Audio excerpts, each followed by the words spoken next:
سب سے پہلے جس نے کعبے میں خطبہ دیا ابو بکر، سب سے پہلے جو مومن کہلایا ابو بکر، سب سے پہلے جو صحابی کہلایا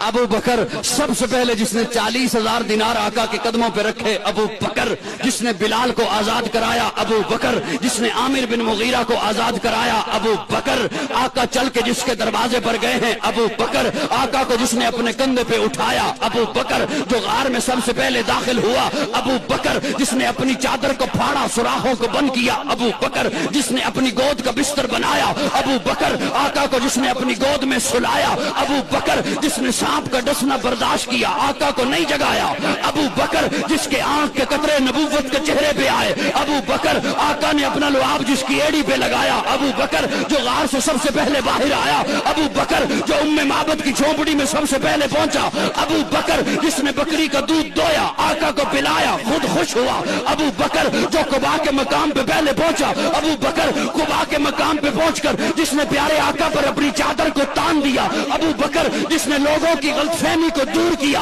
خادم کون ہے مخدوم کون ہے ابو بکر، جس نے قباء کی پہلی اینٹ رکھی ابو بکر، جس نے مسجد نبوی کی پہلی اینٹ رکھی ابو بکر، جس نے ریاض الجنہ کا ٹکڑا خرید کر کے دیا ابو بکر، قرآن نے جسے ثانی اسنین کہا ابو بکر، قرآن نے جسے یقول لصاحبہ کہا ابو بکر، قرآن نے جسے والذی جاء بالصدق وصدق بہ کہا ابو بکر، قرآن نے جسے اولئک صادقون کہا ابو بکر، جو بدر میں آقا کے ساتھ آیا ابو بکر، بدر کے میدان میں آقا کو جس نے سجدے کی حالت میں گلے لگایا ابو بکر، جس نے صلح حدیبیہ کا مشورہ دیا ابو بکر، جس نے عثمان کو روانہ کرایا ابو بکر، آقا کی زندگی میں جس نے مصلی پر نمازیں پڑھائی ہیں ابو بکر، جس نے منکرین زکات کا خاتمہ کیا ابو بکر، آقا کی وفات کے بعد جس نے امت کے ایمان کو سنبھالا ابو بکر، آقا نے فرمایا جنت کے 8 دروازے جسے اپنی طرف بلائیں گے ابو بکر